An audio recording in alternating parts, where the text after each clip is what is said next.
அன்பினர்களே, கடந்த சனிக்கிழமை கம்பஹா மாவட்டத்தில் இடம்பெற்ற 1500வது மீலாதின் நபி விழாவில் முஸ்லிம் சமய கலாச்சார அதுக்கு அப்படி இப்படின்னு போகல பிரதி அமைச்சர் முனீப் முலவர் கலந்து கொண்டு பெருமை அகதியாக கலந்து கொண்டு ஒரு உரையாற்றி இருக்கின்றார்கள். அந்த உரை இப்பொழுது முஸ்லிம்கள் மத்தியில் மிகப்பெரிய விழிப்புணர்வை கொண்டு வந்திருக்கின்றது. படித்தவர்கள் மத்தியில் இந்த மாதிரி ஒரு உரை ஒரு சிறப்பு விடயத்தை அரங்கேற்றி இருக்கின்றது என்று சொல்கின்றார்கள். என்ன அப்படி பேசிவிடார் என்று பார்த்தோம்னு சொன்னால், அது சோட்டா சொல்ல போனார், ஒரு காலத்தில் முஸ்லிம் மக்களின் பிரச்சனைகளை தீர்க்கும் இடமாக பள்ளிவாசல்கள் இருந்திருக்கின்றது. உண்மைதானது. ஆனால் இன்று அந்த பள்ளிவாசல்களே பிரச்சனை பித்னாக்களின் மையமாக மாறியிருப்பதானது வெட்கக்கேடான விடயம் என்று நான் பார்க்கின்றேன். அவர் வெட்கம் சொல்லல, நான் சொல்லுகின்றேன். அது எவ்வளவு தரமான பேச்சு, எவ்வளவு உன்னிப்பாக அதில் நாம் சிந்திக்க வேண்டிய விடயம். ஒரு 20 லட்சம் மக்கள் வாழ்கின்ற இந்த நாட்டில் ஆங்காங்கு இருக்கின்ற பள்ளிவாசல்கள் வடகிழக்கை தவிர, கொழும்பை தவிர மற்ற இடங்களெல்லாம் சிங்கள மக்கள் அண்டி வாழ்கின்ற பகுதிகளில் தான் இந்த பள்ளிவாசல்கள் பெருமளவு அமைந்திருக்கின்றது. அந்த வகையில் நாம் இவர்களை உற்று நோக்கின்ற போது இன்று பள்ளிவாசல்களிடம் பிரச்சனைக்கு கொண்டு செல்ல முடியாமல் ஆவுண்டா சிறிய பிரச்சனைக்கும் போலீஸ் நிலையத்தை நாட வேண்டிய தேவைகள் அதிகரித்திருக்கின்றது. காரணம், வட்டி, கொடுக்கல் வாங்கல், செக் மோசடி, ஏராளமான விடயங்கள் இப்பொழுது இந்த முஸ்லிம்கள் மத்தியில் அரங்கேறி வருகின்றது. ஒரு காலத்தில் இது நான் அறிந்த ஒரு இடத்தில் படித்தது ஞாபகம் இல்லை. ஒரு காலத்தில் சிங்கள மக்கள்கள் இந்த பிசினஸ் செய்கிற முஸ்லிம் கடைகள்ல நம்பிக்கையாக பணத்தை எல்லாம் வைப்பார்களாம். இத முதலாளி இதை தியாகண்டோ இந்த 1 லட்சம் காசை 2 லட்சம் காசை வைங்க, நாங்க தேவைப்பட்ட நேரம் எடுக்கின்றோம் என்று சிங்கள மக்கள் கொடுத்த காலங்கள் இருக்கின்றது. இப்பொழுது இந்த முஸ்லிம் மக்களை கொடுத்திருக்கிறாங்க. இப்பொழுது இந்த முஸ்லிம் மக்கள் கொடுக்கின்ற செக்க கூட திரும்பி பவுன்ஸ் ஆகின்ற நிலைமையெல்லாம் நாடு முழுவதும் அரங்கேறி வருகின்றது. அதனால்தான் இந்த இனத்தின் மீது, இந்த முஸ்லிம் மக்கள் மீது ஒரு அவநம்பிக்கையும் தொடர்ந்து ஒரு வெட்கக்கேடான விடயமாகத்தான் ஏகப்பட்ட விடயங்கள் அரங்கேறி வருகின்ற பொதுவாக எல்லோரையும் சேர்த்து. இப்ப இந்த அமைச்சர் பேச்சை கொஞ்சம் பாருங்க. நம்ம முனீப் முலவர் பேச்சு, பிரச்சனை இல்லாத ஒரு பள்ளிவாசலை என்னிடம் கொண்டு வாருங்கள் என நான் பலரிடமும் கூறியுள்ளேன். அந்த அளவுக்கு இன்று பிரச்சனை இல்லாத பள்ளிவாசல்கள் மிக குறைவாக உள்ளன என்றும், பள்ளிவாசல்களே பிரச்சனைகள் உருவாகும் இடமாக மாறியுள்ளன என்றும் பிரதி அமைச்சர் முனீப் முலாபர் உரையாற்றியிருக்கின்றார் கடந்த சனிக்கிழமை இடம்பெற்ற இந்த விழாவின் போது. சமய மற்றும் கலாச்சார அலுவலர்கள் பிரதி அமைச்சராக நான் பொறுப்பேற்று ஒரு சில மாதங்களே ஆகின்றன. எமது திணைக்களத்திற்கும் அஹதியாவுக்கும் நெருங்கிய தொடர்பு இருக்கிறது. நாட்டில் பல அகதியாக்கள் பல்வேறு காரணங்களால் மூடப்பட்டுள்ளன என்று எமது திணைக்கள அதிகாரி ஒரு இடத்தில் வினவிய போது அவர் தெரிவித்திருக்கின்றார். எனினும் நாட்டின் பல பாகங்களில் பலரது அயராத உழைப்பின் காரணமாகவே அகதியாக்கள் தொடர்ச்சியாக இயங்கி வருகின்றன.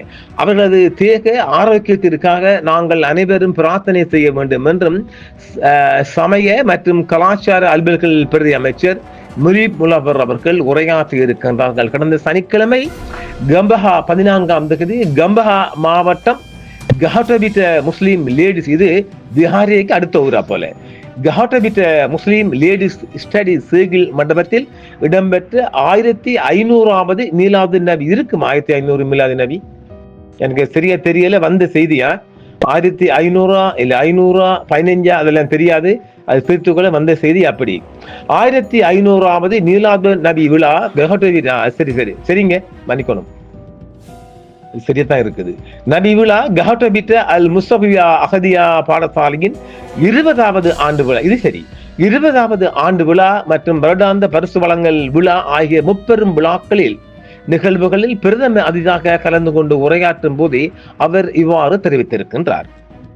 நாம் பலரிடமும் இன்று கேட்கும் ஒரு விடயம், பிரச்சனை இல்லாத ஒரு பள்ளிவாசல் என்னிடம் கொண்டு வாருங்கள் என்பதுதான். அந்த அளவுக்கு இன்று பிரச்சனை இல்லாத பள்ளிவாசல்களே மிக குறைவாக உள்ளன.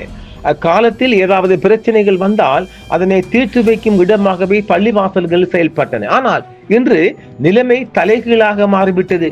பள்ளிவாசல்களே பிரச்சனைகளை உருவாக்கும் இடமாக மாறிவிட்டது. தங்க பதக்கத்துல ஒரு துண்டு வருமாம், மாமா காஞ்சி போன பூமிக்கெல்லாம் பத்தாத நதியை பார்த்து ஆறுதல் அடையும், அந்த நதிகையை காஞ்சி போயிட்டா துன்பப்படுறவங்கெல்லாம் பள்ளிவாசலிடம் போய் முறையிடுவாங்க. ஆனா அந்த பள்ளிவாசல்களே இன்று பொலிஸ் நிலையம் நாடினால் யாராலே யாரும் சொல்ல முடியும்? எதுக்கு எடுத்தாலும் இந்த பள்ளிவாசல், அதாவது ஒரு விடயத்தை நாங்க பல விதமாக நாங்கள் அதை துண்டு துண்டாக பிரிக்கலாம். அதாவது இந்த ஒவ்வொரு ஊர், இது யார்ட குறைபாடு? பள்ளிவாசல் ஒரு ஊரில் படித்தவர்கள், பண்பானவர்கள், உயர்ந்தவர்கள், ஆசிரியர்கள், அதிபர்கள் என்று பலதரப்பட்ட மக்கள் வாழ்கின்ற ஊர்களில் ஒரு டிராக்டர் வைத்திருந்தால், ஒரு ஒரு ஒரு அறுவடை செய்யும் ஒரு வயல் மெஷின் வைத்திருந்தால் அவன் பள்ளி தலைவன். 5ஆம் வகுப்பும் படிச்சில்ல, 3ஆம் வகுப்பும் படிச்சில்ல, கை நாட்டு பள்ளி தலைவர். இதெல்லாம் ஒரு கேவலமாக இல்லையா? அந்தந்த ஊர்ல ஒரு படிச்சவன் இருப்பான், ஒரு பட்டதாரி இருப்பான். நம்ம மக்கள் மத்தியில சாதாரணமா ஒரு ஊர்ல 1000, 2000, 5000 மக்கள் வாழ்கின்ற மக்கள் மத்தியில ஒரு உளவு இயந்திரம் வச்சுக்கிறோம் பள்ளி தலைவர், ஒரு உளவு இயந்திரம் வச்சுக்கிறோம் பள்ளி செயலாளர். வெக்கங்கட்ட இனமாக இருக்கா இல்லையா? அந்த ஊர்ல ஒரு நேர்மையான ஒருத்தனை உங்களுக்கு தெரிவு செய்ய முடியலையா? அது யார குறைபாடு? அந்தந்த ஊர்ல வாழ்கின்ற மக்களில் தான் சொல்லலாம். இப்பொழுது அதாவது இந்த பள்ளி தலைமை பதவி அடிச்சு கொள்றாங்க. என்னடா இது ஒரு ஆக்ஸ்போர்ட் யூனிவர்சிட்டி பட்ட பதவியா? இது வெறும் பள்ளி தலைவர்ண்டா இந்த நீங்க ஆண்டவனால வானத்தால வந்து இறங்கினவங்களா? நீங்க ஒரு சாதாரண மனுஷங்க. நபி அவங்களோடையாடா நீங்க நிக்க போறீங்க? எவ்வளவு தூரம் நீங்க நிக்க போறீங்க? இந்த பள்ளிவாசல் தலைவரும் தலைமைத்துவத்தை பாருங்க, அந்த பொடிகளை பாருங்க, அதற்றான்களாம். பள்ளிவாசல் தலைவரண்டா 5ஆம் வகுப்பு படிச்சல ஒழுங்கா ஒரு டிஎஸ் ஆபீஸ்லயோ அல்லது இந்த விவசாய கந்தலையோ ஒரு பயலை கேட்டு ஒரு கோரிக்கையை கேட்டு ஒரு கையெழுத்து ஒரு கையால கடிதம் எழுத தெரியாத கை நாட்டுகள் பள்ளி தலைவர்கள். அதுகள் ஆளுது படிச்சவனையும் பட்டதாரிகளையும் வக்கீல்களையும் நீதிபதிகளையும் டாக்டர் என்ஜினியர் அந்த பள்ளி நிர்வாகம் ஆளுது. அப்ப இது எங்க போய் சொல்ல போறோம்? இது ஆற குறைபாடு. இப்ப சில இடங்களில் நான் நினைக்கிறேன் அம்பாறை மாவட்டம் ஒலிவில் பள்ளி வாசலுக்கு ஒரு என்ஜினியர் இருக்கின்றார். அதே போன்று அம்பாறை மாவட்டம் அட்டாளச்சேனைக்கு ஒரு பேராசிரியர் ப்ரொஃபசர் இருக்கின்றார். இப்படி அந்த பள்ளி நிர்வாகங்களை பொறுத்த வரைக்கும் படித்தவர்களையும் அந்த மாதிரி அந்தஸ்துல உள்ளவரையும் கொண்டு வராம நீங்க என்ன செய்றீங்க? 2 பணம் வச்சுக்கிறவன் வெளிநாட்டுல உழைச்சிக்காரன் என்ன பண்ணி உழைச்சிக்காரன்னு தெரியல. பணம் வச்சுக்கிறவன், ஒரு வாகனம் வச்சுக்கிறவன், வயல் வெள்ளாமை வெட்டும் மெஷின் வச்சிருக்கிறவன், அந்த வெளியிடங்கள்ல ஒரு பிசினஸ் ரீதியாக உழைக்கிறவங்க, இவங்க தானே அவங்களோட கண்ணுக்கு தெரியுது. ஒருத்தங்க கூட ஒரு ஆசிரியர் படிச்சவன் இருக்க மாட்டானா? அதனால்தான் இந்த பித்தனாக்கள் வருகுது. அவனுக்கு ஒரு பேசிக் ஒரு ஓலவல் படிப்பு இருக்கணுமாடா. அது கூட இல்லாத இந்த சில்லறைத்தனமானவங்களை கொண்டு வச்சா இதுதானே நடக்கும். ரவுடித்தனம் பண்ணை மாறான்கள், தாடி தொப்பி அவர்கள் போடுற சத்தம் இருக்கு. பள்ளிவாசல் ஒரு மரியாதை இல்லாம தான் கத்துமானுகள். முன்பு ஹஜ் சம்பந்தமான ஒரு பிரச்சனை வந்தபோது தற்போது என்னை விமர்சித்துக் கொண்டிருக்கும் ஒரு பிரபலமான நபரிடம் சென்று தீர்வு கேட்கப்பட்டது. இந்த பிரச்சனைகளை தீர்ப்பதற்கு பொருத்தமான சிலரை நாம் பக்து சபைக்கு நியமித்தால் மீண்டும் இன்னொரு கூட்டம் அவரிடமே சென்று தீர்வு கேட்டுள்ளது. அவரும் இப்போது அவர்களுக்கு பதில் வழங்கி கொண்டிருக்கின்றார். இன்னொரு சமூகம் பாருங்களேன், ஒரு கேவலங்கட்ட சமூகமாக மாறி வருதா இல்லையா? எமது அதிபர் இக்ராம் அவர்கள் இங்கு குறிப்பிட்டது போன்று சமூகத்தில் 3 குழுக்கள் உள்ளன. 1 இஸ்லாத்தை ஏற்றுக்கொண்டவர்கள், 2 இஸ்லாத்தை ஏற்றுக்கொள்ளாதவர்கள். இந்த 2க்கும் இடையில் ஒரு குழு இருக்கிறது. உண்மைதானே? நல்லா இருக்கு. அவர்கள் தான் முனாஃபிக்குகள். அவர்கள் எமது சமூகத்திற்குள் தான் இருக்கிறார்கள். இதனை நான் ஒரு அரசியல்வாதி என்பதை விட சமூகத்தில் இருந்து கொண்டு நான் கண்ட உண்மைகளை மிகுந்த வேதனையுடனே பேசுகிறேன் என்கிறார்.